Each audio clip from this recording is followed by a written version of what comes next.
베드로전서의 마지막 부분입니다. 베드로전서는 종말을 사는 성도들이 고난에 대해서 어떤 자세를 취해야 하는가에 대해서 말씀하셨습니다.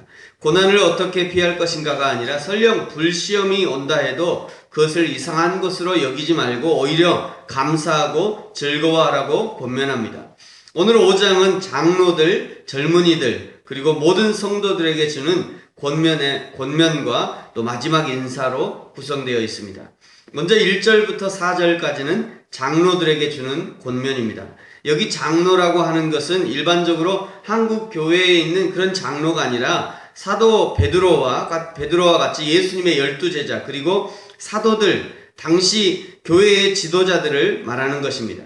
사실은 한국 장로교회도 헌법상으로는 목사와 그리고 목사도 장로의 범주에 들어갑니다.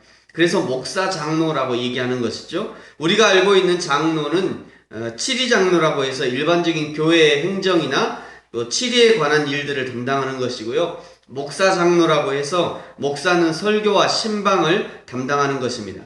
오랜 교회의 전통에 의해서 목사가 먼저 교회를 세우고 개척하고 그리고 목회 활동을 하는 과정에서 장로가 세워지기 때문에 마치 목사가 위에 있고 장로가 그 아래에 있는 것처럼 그런 구조로 되어 있지만 사실은 이 둘이 동등한 위치이면서 서로의 사역을 돕는 역할을 해야 되는 것이 바른 관계라고 할 수 있습니다. 오늘 1절의 장로는 목사 장로, 성도들을 교육하고 설교하는 지금의 목사들에게 주는 권면이라고 할 수 있습니다.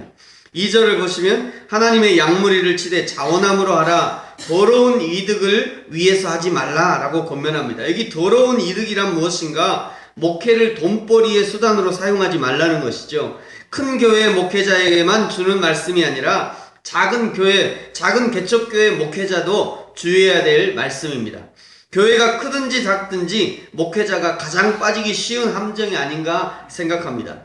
교회가 작으면 어떻게 한 달을 버틸까? 다음 달 필요한 임대료나 공과금이나 생활비가 나오겠는가? 아르바이트라도 해서라도 생활비를 보태야 되는 것이 아니겠는가? 이런 고민을 하게 되는 것이죠.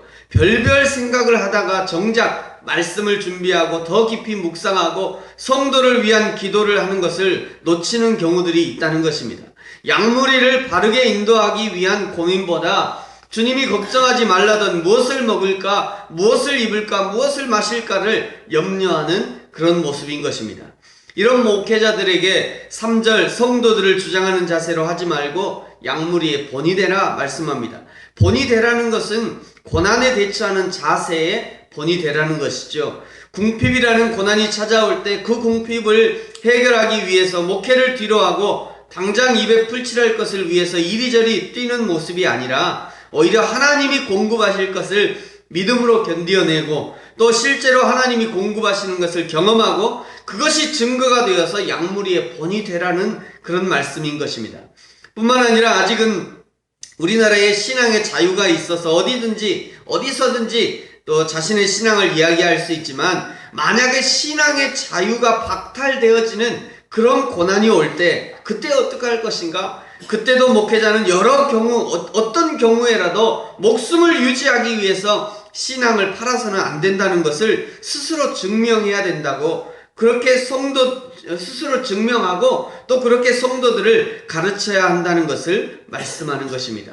4절에 말씀합니다. 그러면 목자장이 나타나실 때 예수님께서 심판주로 재림하실 때 시들지 않는 영광의 관을 얻게 될 것이다 말씀합니다.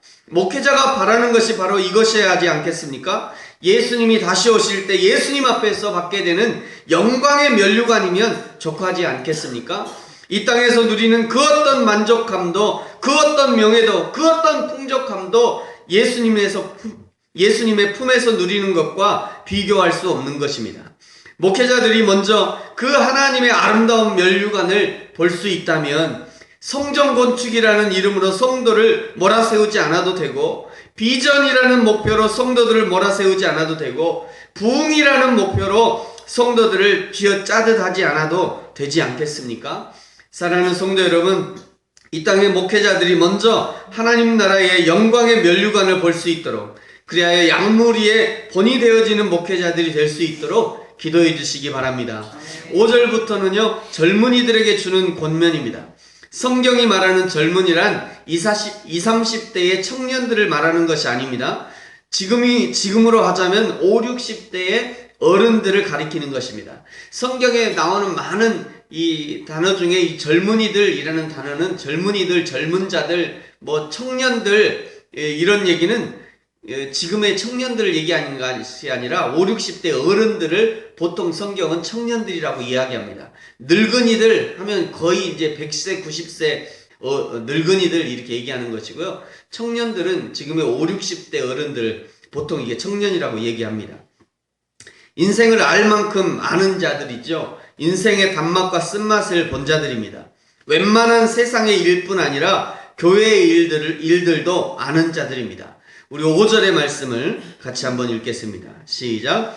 젊은 자들아, 이와 같이 장로들에게 순종하고 다 서로 겸손으로 허리를 동이라. 하나님은 교만한 자를 대적하시되 겸손한 자들에게는 은혜를 주시느니라. 아멘. 먼저 지도자에게 순종하라고 말씀하시죠. 성경이 명령하는 것은 그것이 결코 쉽지 않기 때문입니다. 자연스럽게 되는 것이 아니라는 것이죠. 의지를 들이고 결단을 들여야 가능한 동목입니다. 이 순종함을 위해서 겸손으로 허리를 동이라 말씀합니다. 겸손한 자가 순종할 수 있다는 것이죠. 신기한 것 중에 하나는요, 언제 가장 순종하기 어렵냐면 은혜가 충만할 때 가장 순종하기 어려운 것 같습니다.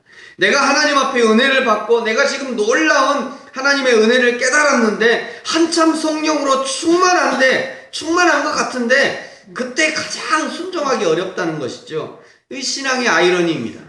더군다나 젊은이들 아닙니까? 인생의 모든 것들을 다 경험하고 이제 어느 정도 인생의 결론을 갖고 있는 사람들에게 자신의 경험에 반하는 순종을 요구하는 것은 참으로 어려운 일입니다. 그래서 성경이 말씀하는 것이죠. 그래도 순종해라. 겸손해라. 하나님께서 때가 되면 높이실 것이다. 이 하나님의 때를 믿는 자가 순종할 수 있고 하나님의 때를 믿는 자가 겸손할 수 있는 것입니다. 사랑하는 성도 여러분, 하나님 앞에 순종하시기 바랍니다. 교만하지 말고 겸손하시기 바랍니다. 무엇에 순종하고 언제 겸손할 것인가? 그것은 자신이 알 수 있습니다. 순종해야 될 때가 되면 성령께서 말씀하시는 것이죠. 너 지금 순종해야 될 때야. 그럼에도 불구하고 경험이 많기 때문에 내가 아는데 이러고 순종하지 못하는 것입니다. 성령 하나님께서 너의 마음 가운데 네가 지금 순종해야 돼 이렇게 말씀하심에도 불구하고 내 경험으로는 지금 아니야. 그러면서 순종의 시기를 놓치는 경우들이 많습니다. 작은 일에 순종하십시오. 아주 작은 일에 순종하시기 바랍니다. 새벽에 순종을 결단하십시오. 그러면 하루 종일 순종할 수 있을 것입니다. 7절부터는요, 모든 성도에게 주시는 권면입니다. 먼저 염려를 주께 맡기라 말씀하죠. 염려하는 자를 마귀가 마치 우는 사자와 같이 찾아다닌다 말씀합니다. 아프리카 초원에 사자가 사냥할 때요, 어떤 녀석이 1순위의 사냥감이 되느냐면 유난히 무리에서 튀는 놈이죠. 무리에 섞여서 무리가 움직이는 대로 움직이면 절대 사자의 밥이 되지 않습니다. 그러나 무리가 움직일 때 함께 움직이지 않고 따로 떨어져 있습니다. 뛰어도 말이죠, 같이 보조를 맞춰서 무리들과 함께 뛰어다니면 결코 사자의 밥이 되지 않습니다. 그러나 자기 잘났다고 팔짝팔짝 뛰어다니다가 사자의 밥이 되는 것이죠. 사자를 발견하면 무리가 함께 뛸 때, 무리가 도망갈 때 그냥 그 무리에 섞여서 같이 도망가면 결코 사자의 밥이 되지 않습니다. 그러나 자기 혼자 가을짓자로 뛰어다니다가 사자의 밥이 되는 것입니다. 영락없이 잡혀먹히는 거죠. 성도들도 고난을 받을 때 그저 묵묵히 하나님 앞에서 눈물로 기도하면서 하나님의 은혜를 기다리는 성도는 결코 사단의 밥이 되지 않습니다. 그러나 고난이 찾아왔을 때 이리저리 뛰기 시작합니다. 그 고난을 이겨낼 만한 은혜가 여기 있다면 요리 뛰었다가, 저기 은혜가 있다면 또 저리 뛰었다가 도무지 갈피를 잡지 못하는 것입니다. 그러다가 은혜를 받으면 내가 은혜를 받았노라 기뻐 뛰면서 즐거워하다가 은혜가 사라지면 바람 빠진 풍선처럼 그냥 푹 앉아있다가 그러다가 사자의 밥이 되는 것이죠. 그렇기 때문에 오늘 9절 말씀이 권면하는 것입니다. 우리 9절 말씀 같이 한번 읽겠습니다. 시작. 너희는 믿음을 굳건하게 하여 그를 대적하라. 이는 세상에 있는 너희의 형제들도 동일한 고난을 당하는 줄을 알미라. 아멘. 대적해야 합니다. 불순종을 부추기는 악한 마귀에게 대적해야 되는 것이죠. 거만을 부추기는 악한 마귀에게 대적해야 됩니다. 고난을 회피하려는 악한 믿음에 대적해야 되는 것입니다. 대적해야 물리치고 견고한 신앙으로 설 수 있는 것입니다. 이 말씀을 마치겠습니다. 사랑하는 성도 여러분, 베드로전서를 마치면서 만물의 마지막이 가까운 이때에 더욱 근신하여 깨어 기도하라 말씀하시면서 악한 마귀가 우는 사자와 같이 삼킬 자를 찾는다 말씀하셨습니다.